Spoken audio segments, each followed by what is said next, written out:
തുരുത്തിപ്പറമ്പ് വിനോദ് സ്മാരക ഗ്രാമീണ വായനശാലയിൽ വായനദിനം ആഘോഷിച്ചു. Thuruthiparambu Saint Paul's LP school head mistress sister Anselin വായനദിന സന്ദേശം നൽകി. വായനശാല സെക്രട്ടറി അനു അഭിലാഷ് അധ്യക്ഷത വഹിച്ചു. സാംസ്കാരിക നിലയം പ്രസിഡന്റ് ജിൻസൺ ചാദേലി, ലൈബ്രറിയൻ ഗ്രീഷ്മ വിനോജ് എന്നിവർ സംസാരിച്ചു. തുടർന്ന് കുട്ടികൾക്ക് പുസ്തകം വിതരണവും അധ്യാപകർക്ക് കാർഷിക വിത്തുകൾ നൽകുകയും ചെയ്തു. സാംസ്കാരിക നിലയം സെക്രട്ടറി നവീൻ, അംഗങ്ങളായ അതുൽ, അഭിമന്യു, ശരണ്യ എന്നിവർ നേതൃത്വം നൽകി.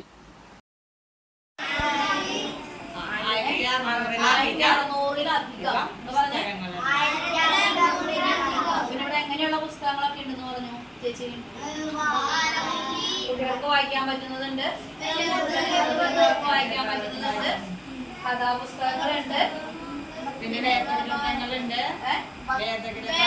എത്തിച്ചേർന്നിട്ടുള്ള തിരുപ്പറമ്പ് സ്കൂളിലെ ഹെഡ് മിസ്റ്റേഴ്സിനും സിസ്റ്റേഴ്സിനും അതേമാതിരി തന്നെ ടീച്ചർമാർക്കും കുട്ടികൾക്കും വിനോദ് സ്മാരക ഗ്രാമീണ വായനശാലയുടെ കൃത്യമായ